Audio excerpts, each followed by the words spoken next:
What or who is to blame for the explosions on board 2 tankers in the Gulf of Oman? The US blames Iran and released this video purporting to show Iran's Revolutionary Guards removing an unexploded limpet mine from the Japanese-owned Kokuta Courageous. The timestamp, according to the Americans, shows it happened after the vessel's crew had been rescued.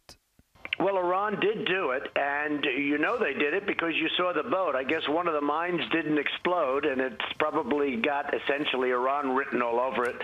And you saw the boat at night trying to take the mine off and successfully took the mine off the boat, and that was exposed, and that was their boat, that was them.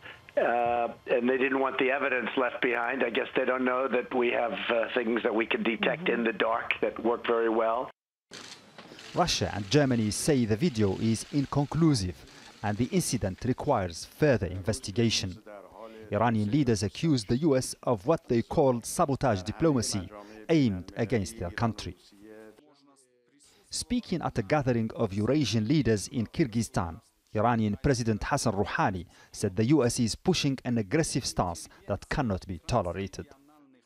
The government of the United States over the last 2 years is using economic and military capacity and is creating an aggressive approach.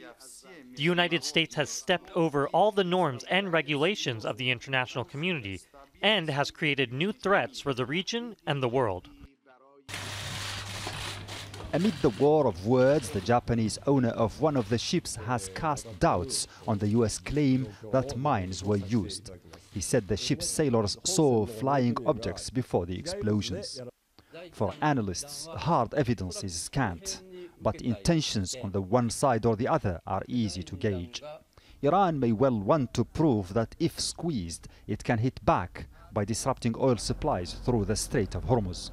The US leaders, on the other hand, have long shown their desire to punish Iran for its alleged nuclear ambitions. One analyst says whoever is behind the tanker incident has given the US a perfect opportunity. I think it's pretty clear that the United States administration is really rushing to judgment.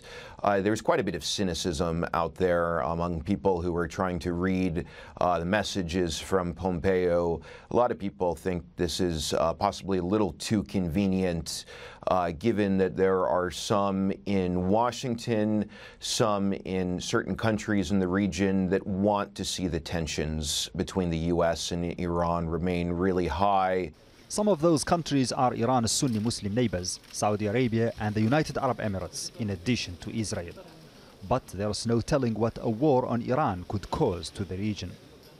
Gulf nations have much to lose if a major war breaks out. Even a neutral country like Oman could find itself in the crossfire because of its location.